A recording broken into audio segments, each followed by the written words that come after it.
நடைபெறுகின்ற சட்டமன்ற பொதுத் தேர்தலில் அண்ணா திமுக தலைமையில் அமைக்கப்படுகின்ற கூட்டணி பெரும்பான்மையான இடங்களிலே வெற்றி பெற்று அண்ணா திமுக தனி பெரும்பான்மையோடு ஆட்சி அமைக்கும். அதில் எந்தவித மாற்றமும் கிடையாது.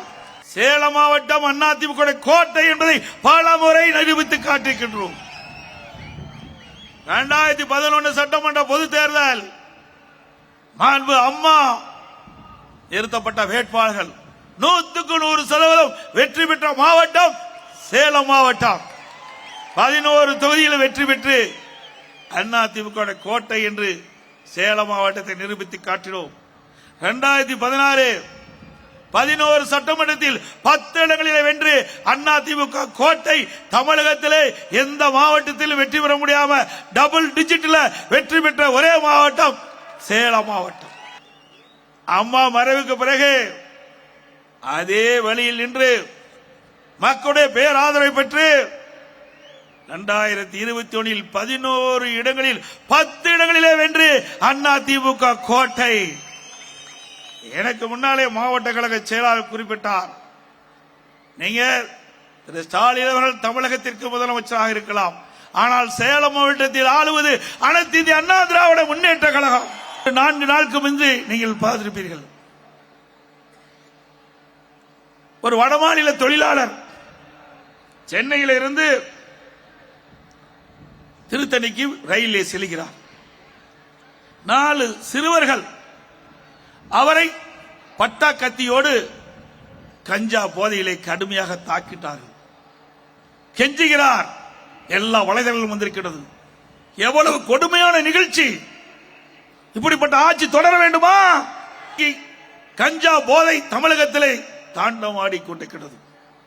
போதைப்பொருள் நடமாட்டம் அதிகரித்து விட்டது. சட்டமன்றத்தில் போதை நடமாட்டம் அதிகரிக்கின்றது. அதை தடுத்து நிறுத்தல் என்று முதலமைச்சருடைய கவனத்திற்கு நாங்கள் கொண்டு சென்றோம்.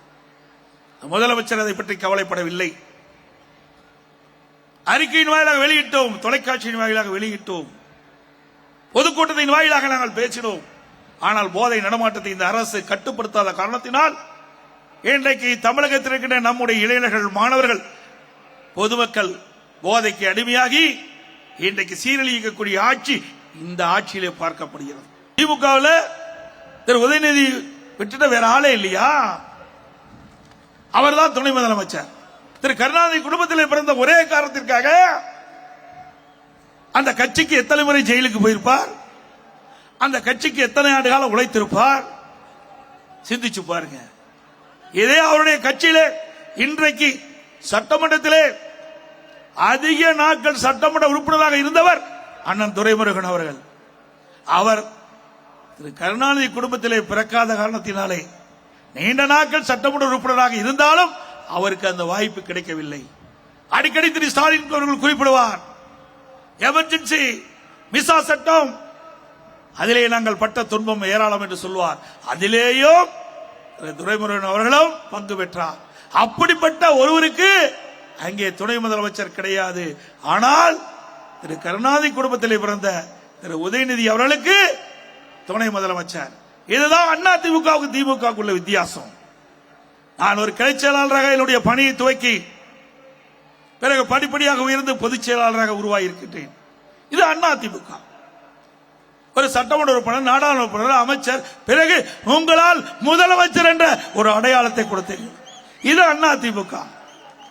திமுக அப்படி வர முடியுமா? இன்றைக்கு ஸ்டாலின் எப்பொழுது பார்த்தாலும் நிதி இல்லை நிதி இல்லை என்று கூப்பாடு போடுகிறார். எப்படி நிதி இருக்கும்? இன்றைக்கு ஏழைகள் நிறைந்த மாநிலம். இன்னைக்கு ஒடுக்கப்பட்ட நசுக்கப்பட்ட மக்களுக்கு தேவையான திட்டங்களை கொடுப்பதற்கு நிதி கிடையாது. கார்பந்தையும் நடத்துவதற்கு நிதி இருக்குது. கார்பந்தையும் நமக்கு யாராவது கேட்டாங்களா? ஏங்க கார்பந்தையும் முக்கியமா? வாழ்வதற்கே போராடி கொண்டிருக்கிற இந்த நேரத்தில் சென்னை மாநகரத்துடைய மத்திய பகுதியிலே கார்பந்தயம் நடத்துகிறார் துணை முதலமைச்சர் திரு உதயநிதி ஸ்டாலின். பிறகு எழுதாத பேனாவை நடுக்கடலில் வைப்பதற்கு அரசாங்க பணம் 82 கோடி ஒதுக்கீடு செய்கிறார்கள். எழுதாத பேனால எங்க வச்சா என்ன? எழுதுற பேனாவை நம்முடைய மாணவர்களுக்கு கொடுக்கல, எழுதுற பேனாவை மாணவர்களுக்கு கொடுங்க, அரசு பள்ளியை படிக்கிற மாணவர்களுக்கு கொடுங்க, பாராட்டுவாங்க. சிந்தித்து பாருங்கள். இன்னைக்கு அரசாங்க பணத்தை எப்படியெல்லாம் ஊதாரித்தனமாக செலவு செய்கின்றார்கள் என்பதை எண்ணி பார்க்க வேண்டும். இன்றைக்கு ஒவ்வொருடைய உழைப்பிலும் வரி மூலமாக அரசாங்கத்துக்கு பணம் வந்து கொண்டிருக்கிறது. அந்த பணத்தை எப்படியெல்லாம் இந்த அரசாங்கம் ஊதாரி செலவை செய்து கொண்டிருக்கிறது. அண்மையிலே எனக்கு கிடைத்த தகவல், சுயநிதி குழு அது எவ்வாறு செயல்படுகிறது என்பதற்கு ஆய்வு செய்வதற்காக 44 கோடி ஒதுக்கி இருக்கிறாங்க. இன்னும் 2 மாசம் அந்த பணத்தை ஆட்டை போடுவதற்கு, அதை கொள்ளையடிப்பதற்கு 44 கோடி இன்றைக்கு இந்த சுயநிதி குழுவை ஆய்வு செய்வதற்காக போட்டிருக்காங்க. நீங்க ஆய்வு செய்யணும்னா ஒரு ஆண்டுக்கு முன்பு ஆய்வு செஞ்சிருந்தா பரவாயில்ல. ஆனா தேர்தலுக்கு 2 மாதம் தான் இருக்குது. இப்போ அதுக்கு நிதி ஒதுக்கி இருக்கிறீங்க. இந்த நிதியை இவர்கள் சுருட்டுவதற்காகத்தான் இந்த ஆய்வு என்ற போர்வையிலே இன்றைக்கு இந்த நிதியை ஒதுக்கி இருக்கிறாங்க.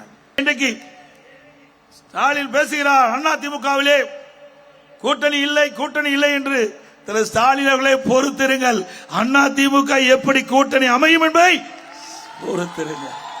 திரு ஸ்டாலின் அவர்களே, அனைத்து இந்திய அண்ணா திராவிட முன்னேற்ற கழக தலைமையிலே வலுவான கூட்டணி அமையும்.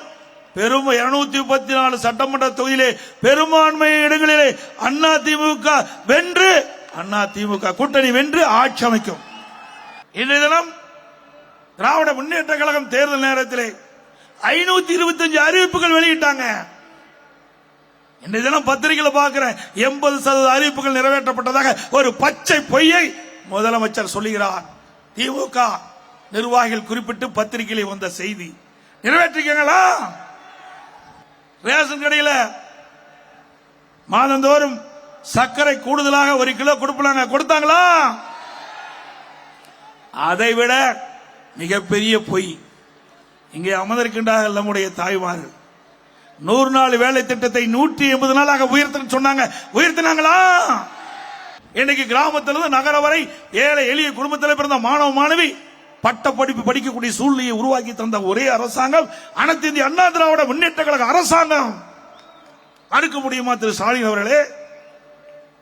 அண்ணா திமுக ஆட்சியில் 7 சட்டக்கல்லூரி, நம்முடைய வீரபாண்டி சட்டமன்ற தொகுதியிலும் 125 கோடியில பிரம்மாண்டமான சட்டக்கல்லூரி, நம்முடைய சங்ககிரி சேலத்தில் தேசிய நெடுஞ்சாலை பிரம்மாண்டமா கட்டி கொடுத்திருக்கிறோம். அதோட 21 பாலிடெக்னிக் கல்லூரி, 10 ஆண்டுகள் 68 கலை மற்றும் அறிவியல் கல்லூரி, 4 பொறியியல் கல்லூரி, 5 கால்நடை மருத்துவக் ஆராய்ச்சி நிலையம்.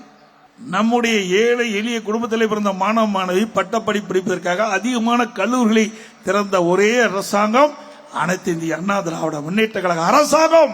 அண்ணா திமுக ஆட்சியிலே கல்வி சிறந்தது, கல்வி வளர்ச்சிப்படுத்தது. இந்தியாவிலே உயர்கல்வி படிப்பதிலே முதல் மாநிலம் தமிழ்நாடு என்ற பெருமை 2019-20 அடைந்தோம். இன்னைக்கு வேளாண் துறையிலே உணவு தானிய உற்பத்தி அதிக அளவிலே உற்பத்தி செஞ்சு தேசிய கிஸ்கர்மான் என்ற உயர்ந்த விருதை தொடர்ந்து 5 முறை பெற்ற மாநிலம் தமிழ்நாடு. உறுப்பு மாற்று அறுவை சிகிச்சை தொடர்ந்து 5 முறை தேசிய விருதுகளை பெற்றோம். இது அதிமுக சாதனை. சேலஞ்சு என்று சொல்லுகிறீங்களா? இப்படி நாங்க சேலஞ்சு விடுறோம். இப்படி உங்களுடைய ஆட்சியில ஒவ்வொரு துறை வாரியாக தேசிய விருதுகள் பெற்ற வரலாறு உண்டா? சேலம் மாவட்டம் எடுத்துக்க. சேலம் மாவட்டத்தில் நகரத்தில் எத்தனை பாலங்கள், கூட்டுக்குடி திட்டம் வீரபாண்டி சட்டமன்ற தொகுதியிலே கிராமத்திலிருந்து நகர வரை பாதுகாக்கப்பட்ட காவிரி தண்ணீர் கொடுத்த அரசாங்கம் அதிமுக அரசாங்கம். மலை பகுதிக்கு சாலை வசதி கொடுத்த அரசாங்கம் அதிமுக அரசாங்கம். இன்றைக்கு மத்திய தரவழி போக்குவரத்துறை அமைச்சர் ஒரு 5 ஆண்டுக்கு முன்பு நாடாளுமன்றத்தில் பேசுகின்ற பொழுது இந்தியாவிலே தார் சாலை அதிகம் நீளமுள்ள ஒரே மாநிலம் தமிழ்நாடு என்று பெருமையோடு நாடாளுமன்றத்தில் பேசினார். இது அதிமுக சாதனை. வரலாறு தெரியாமல் இன்றைக்கு முதலமைச்சர் பேசிக் கொண்டிருக்கின்றார்.